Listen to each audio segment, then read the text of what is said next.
talk about it, since it's something I'm thinking about the whole day, actually. Yes.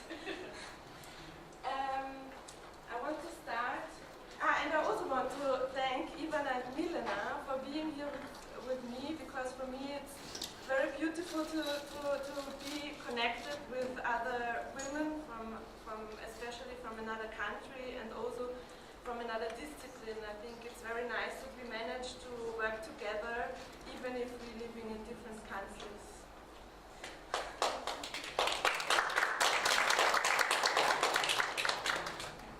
First of all, I want to start with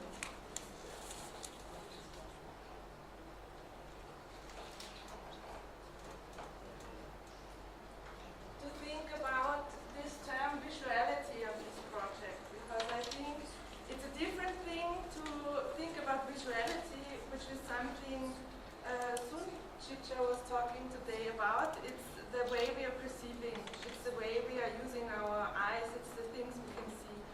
And I think it's a very different if you to do art and to use visuality as a tool. I think it's because art is very much about deconstructing the way we are perceiving. It's very much about not taking the structures for granted that we are living in. I think you all know that artists are very often very rebellious and not doing things as we are used to doing that. And that is because of the way of thinking to deconstruct the things we are perceiving.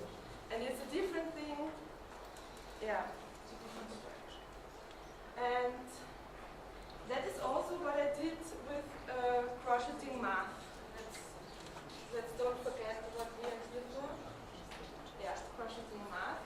I was starting to do it, and for me it was incredibly exciting that there is a connection between crocheting and math, actually.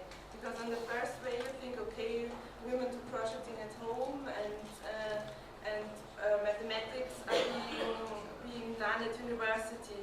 But actually you could combine both. And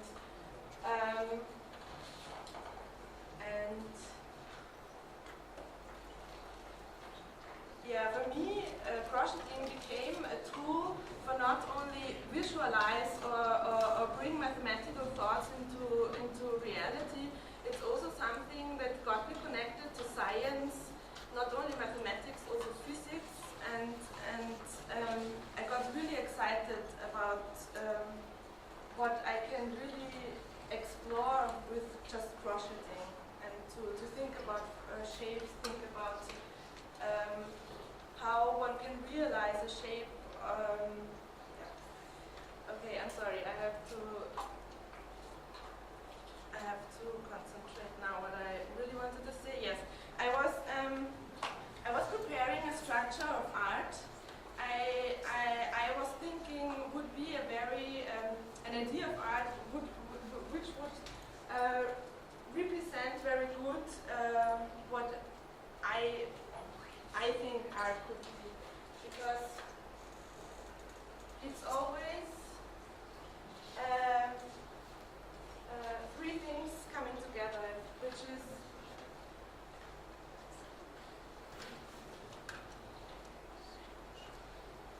technique, theory, and the content. For me, it's very possible that the artist is always very passionate about the content.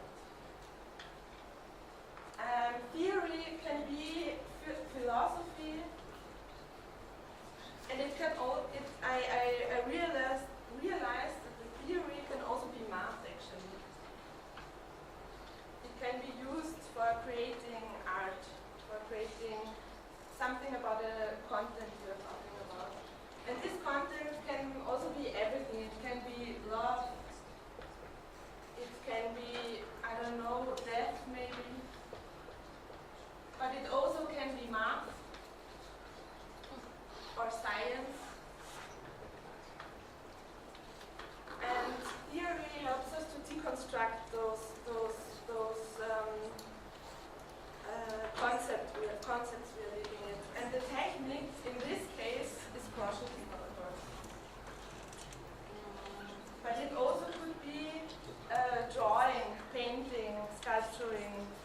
whatever. And every medium gives us a certain structure we can realize our thoughts and our feelings in, and put and fill it with a certain kind of theory also.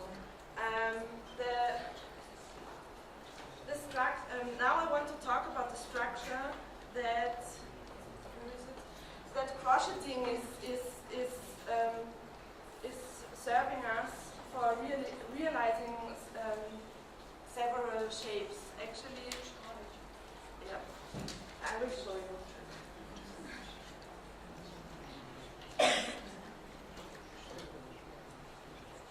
I will start on a very basic thing about crocheting.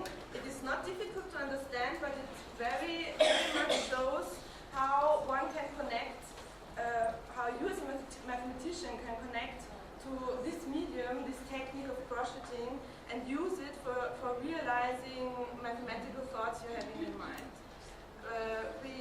All three of us, we see crocheting not as some art that could realize beauty, or that could realize, that could show some kind of mathematical thought. It's always helping you to think about math. And the basic thought that connects both disciplines is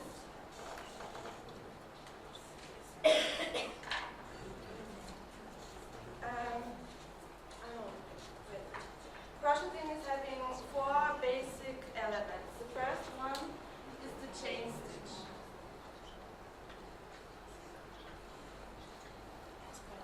This is the international sign for crocheting patterns to show the chain stitch. Then there is the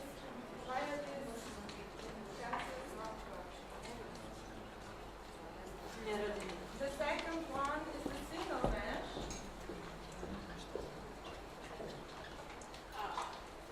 And then we have the double crochet. Can you see this? No.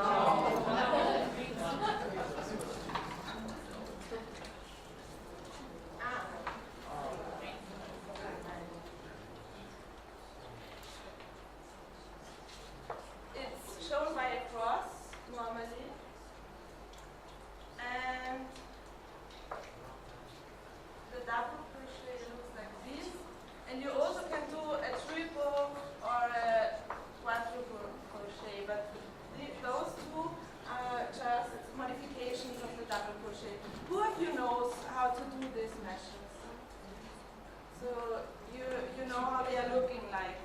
The thing about the single crochet is that the single crochet, if you use it in a surface like this, or this, for example, the single crochet is as high as wide. I always use the circle to display a single crochet because for me it fits the best actually. And you can see the single crochet for having a measurement in the height 1 and also the length is 1. So that's actually the main reason why you can use it for something mathematical. And also, where is the thing? Here. And also,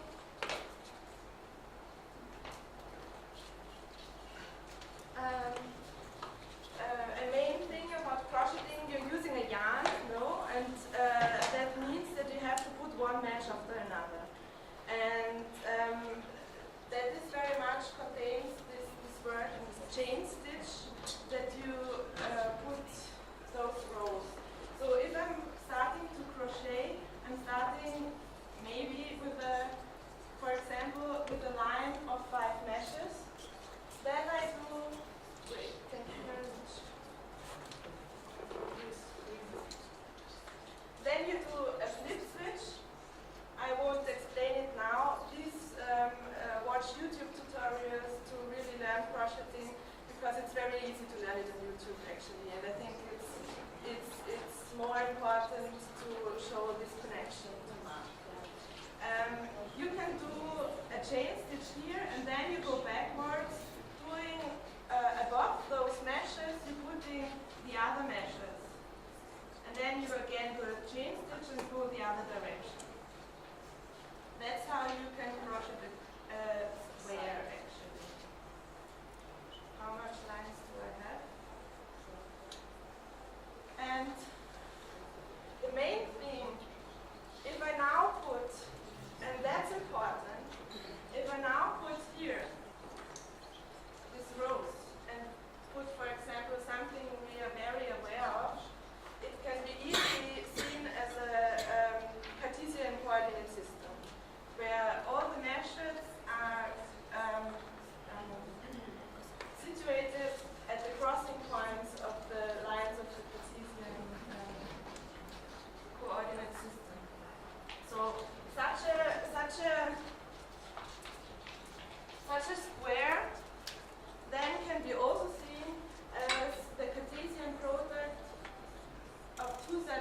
basically that's all it. And with this basic connection, it is also very easy to use it in education to display or to let experience the pupils very basic parts of mathematics. And we were experimenting with this tool for a while, and Milan and Ivana did some I don't want to say claims to don't seduce it, because I think it's a very important thing. But we were playing with this thought a lot, and thought about how to realize very basic shapes. So who is starting here? Milena is now going to present you a possible way of creating a pattern of a circle. Please.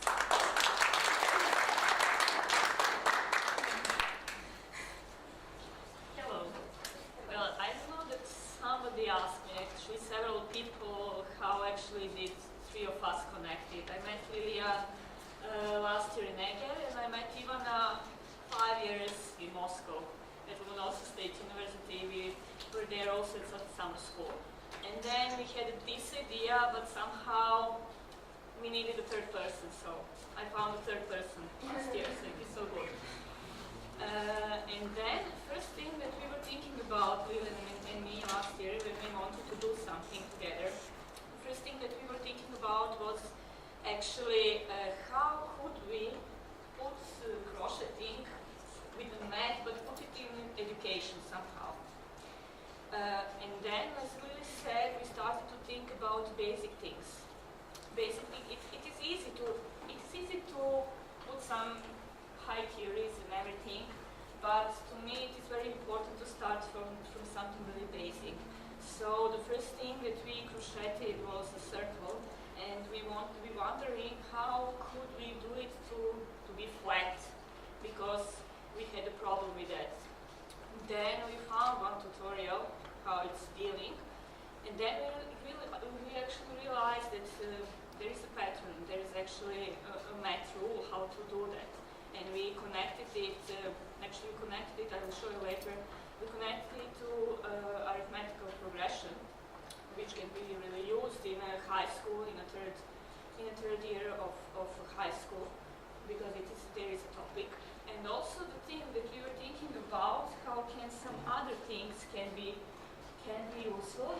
Then I found, and I was inspired by one article that was done by Gerald Fuček, that's right, Fuček and Julia Moschitz from Vienna University of Technology. They were doing something about how can algorithmic thinking can be developed by putting people that are actually pupils or students that are learning about algorithmic thinking, to put them to have a role in that process, like theater play, something like that. Then we thought, we can use it actually, we can use crocheting with that. Because we can find, if we know how to crochet, for example, a circle, we could find a pattern, we could use actually algorithmic thinking, and maybe we can learn children how to think in that way. So we actually, what we did, actually Lily asked me yesterday, and how it fits to our circle, how it fits there. And I thought, okay, we analyzed our problem. The problem was a circle, how to do that. Then we specified problem really precisely. Then we found the basic actions that are adequate for given problem. We knew how to do that. We explained actually what were the basic stuff about crocheting. Then we construct our algorithm using that basic actions. And then we also talked about special and normal cases of the problem. Actually, first about normal cases, because we found that algorithm. And then we thought, actually Ivana and me, Ivana, she asked what if what if something is going to happen. And then we found a solution about that, what if something is going to happen. So, crossing a circle. And that's how Lily starts to gain her knowledge about combining math and crocheting that a circle. It was in April, I think, during Easter holidays when she was here. Because she was coming here a lot, and we were doing a lot because I was unable a bit to travel. And because of that, we made something like this. First of all, we needed to have a new measure. And new measure was one mesh. Then we were thinking about the perimeter of a circle, which is 2 pi times r. Considering that we don't have like a half mesh, we cannot divide mesh on several parts. We have one mesh, nothing else. We had to do something about that 2 pi. So we said, okay, 2 pi is equal times 2. It's nothing. It's approximate. Okay. Like, thank you. Okay. It's not equal, I needed that, but it is equal. Then we took actually that it would be approximately equal to 6, because it would be much easier. So in the first step, if our R is equal to 1 mesh, our perimeter would be 6. If I took that it is approximately equal to 6 meshes, 6 times 1, this would be 6 meshes. Then, in another case, if we would have that R is equal to 2 meshes, we would have that the perimeter is equal 6 times 2, and that is equal to 12 meshes. And we needed another step to see what was the rule. If we have that R is equal to 3 meshes, then we would have that perimeter is equal, of course, 18 meshes.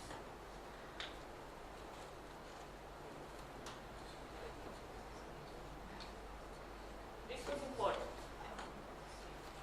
because difference between those perimeters was about 6 meshes that we could count. Then we had that idea, and the idea was arithmetical progression. Based on that, we made an algorithm. So the step 0, it would be like initial step if I would, for example, use programming and, for example, coded this algorithm. We would make a chain of 3 or 4 meshes, it doesn't matter. We actually started with 2 also, and it worked. But it was a bit harder to put needle in that small hole. And step 1 was to build a circle using the chain from step 2. So if we have a chain, I think it's over, for example, that would be a chain. If I have a chain, I would make a circle of it. Another step was to make a circle with 6 meshes based on this thing over there. So it would be initial term of arithmetic progression. After that, each next circle has 6 more meshes than previous ones. So 6 is actually common difference of arithmetic progression. And it was the only thing that we needed for our algorithm. Then, of course, step 3 would be build a circle with 6 plus 6. That's actually 6 plus 1 times 6, which is 12 meshes. By using 2 meshes in every 6 plus 6, actually in every first mesh of previous circle. Okay? So if I have a circle, in each mesh I have 6 circles, I have 6 meshes. In each mesh I will stitch it twice. Nothing special. Because of that, I'm going to have 12 meshes, which I need based on this over there. Step 4, then we want to build a circle that has 18 meshes in its perimeter. And we want to stitch 2 times in every second mesh. It was the way to get 18 meshes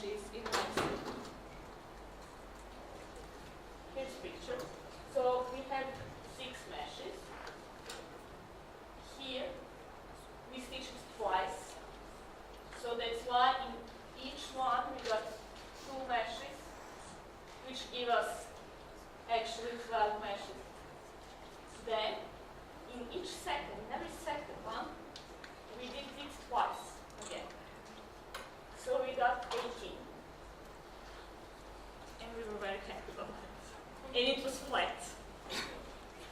Step 5, of course, I can skip it, and then we got step n. In n step, we would have 6 plus n minus 1 times 6 meshes. By stitching 2 times in each n plus 1, n minus 1 mesh. And that is it.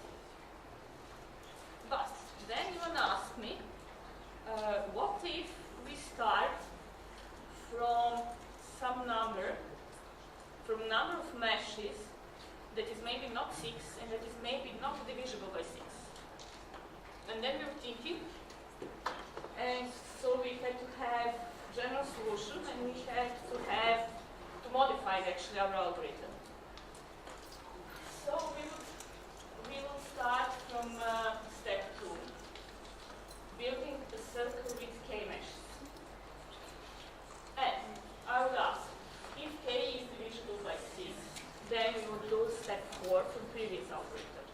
But if not, in k cells, we would find the smallest number n that is bigger than k and that is divisible by 6 and make a circle with m meshes. So in that case, m would be initial term of the progression. And it works. We tried, even tried, and it works. You can see it here.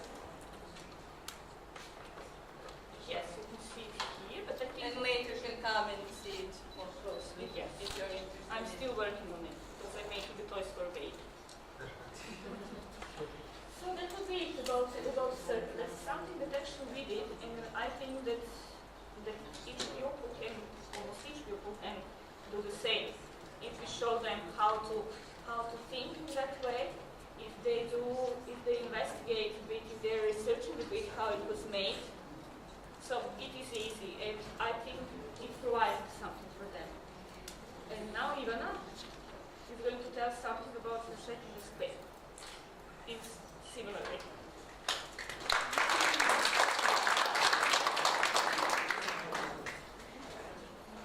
So, hello from me.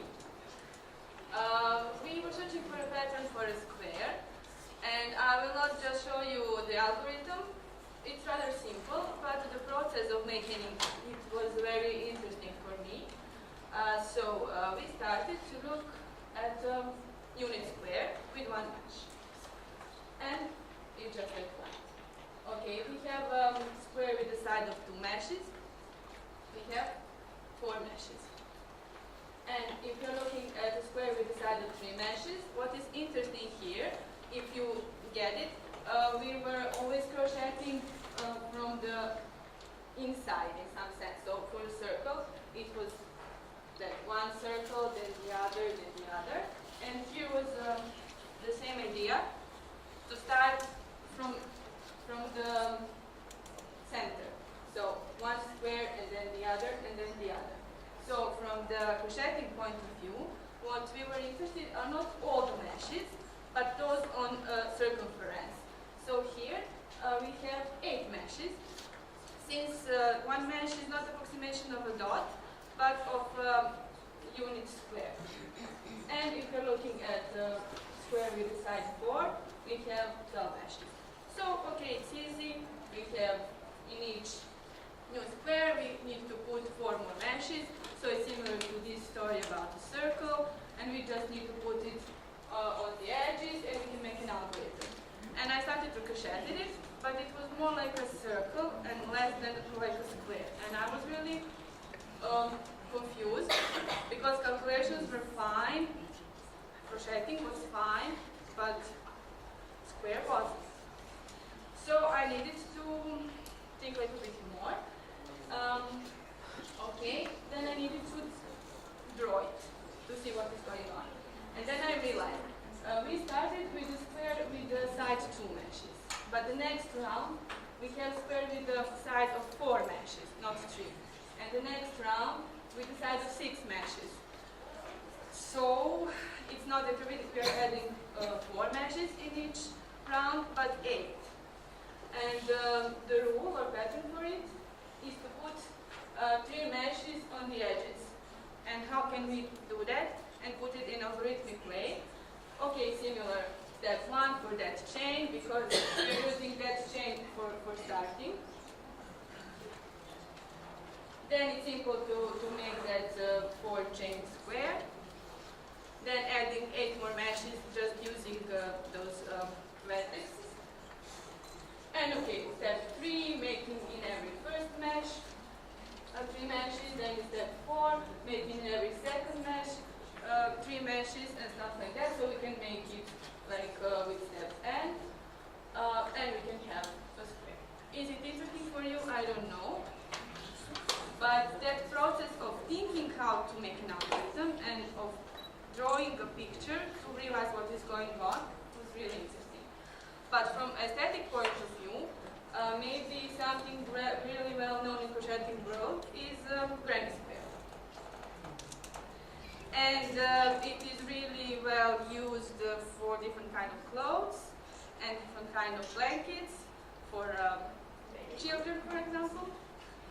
And in crocheting world, they're using sorts of patterns that looks like this. And what was really mentioning, that's a single stitch, single crochet, and this is that double crochet. And by that, people, if they understood that coding, they can make that. And for example, for some exercise, if you're interested in this, you can make an algorithm, because of course there it is. But something maybe even more interesting from aesthetic and mathematical point of view is hyperbolic plane. A few years ago, I had some time, so I wanted to make an experiment and crochet a binary tree. So I started with 1 mesh, make 2 meshes in it, and then 2, 2, 2. And I realized there's something interesting going on, since I got some kind of spiral, which I could turn and play with it. And I knew that I wasn't the first one, probably, in the world doing that. So I researched, I Googled, and I found out that actually there is a mathematician, Lilian Wieser, who maybe it's almost 12 years ago she started to do those kind of things. So she's making hyperbolic planes by crocheting it, so she can explain to their students how it looks like. And here mine is a little bit messy, just because I was using binary tree all the time. So it's exponential growth, so it grows very fast, so it's very curvy. But she was exploring it much more, so she was using different sorts of patterns, but more or less the same story is behind it. I will not talk about it so much, because you can find on YouTube a lot of things to do that. And also, our story is not just about crocheting and mathematics, and I will just do a small digression because I think it's important. Mostly scientists are speaking about mathematical rules in nature, but for me, I would like to talk about them more like natural rules and natural patterns. And for me, mathematics or crocheting are just languages or tools to explore them. So in some sense, maybe some people will be angry with me, but I cannot look as a mathematic like it is here, and crocheting it's here, it's less valued and less important. And I think that we still have that problem in our educational system, because although we are aware of need for real world problems, still even teachers and especially scientists think that real world problems are less valued and not so important, and that theorems and hard mathematics is something really cool and great and artistic, and all these things are just funny way to learn mathematics. But I think that they are not aware of something that I experienced, and it's process of visualizing, trying to crochet with your hands, so you're not using just your brain, but also your body, which also affects on your brain and synapses, new synapses that are making by using your fingers, for example. Also needed to draw things, and actually I was not just having a different point of view of perception, I had different states of gaining knowledge. And I think that's really important thing that teachers should be aware of. So exploration, experiments, different art, craft could be really important for gaining knowledge and exploring the world, not just mathematics. So I think that Lily can tell about it a little bit more, but this is something that I wanted to point out.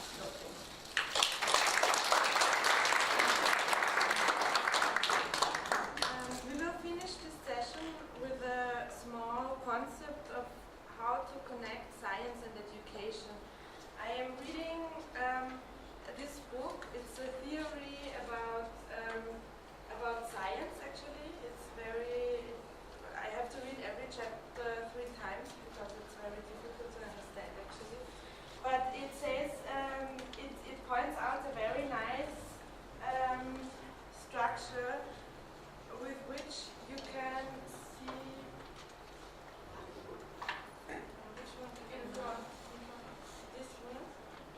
On blanket, I think that one. I put it. Anyway. Because the main thing about it is that in science, the same like in education, you're trying to gain knowledge. So you're having the world you're aware of, and you're having the world you're not aware of. And what Sönke Arendt, that's the author of this book, is pointing out that this world all the time is divided into 2 pieces. And the main parts he divides it in is the experimental part.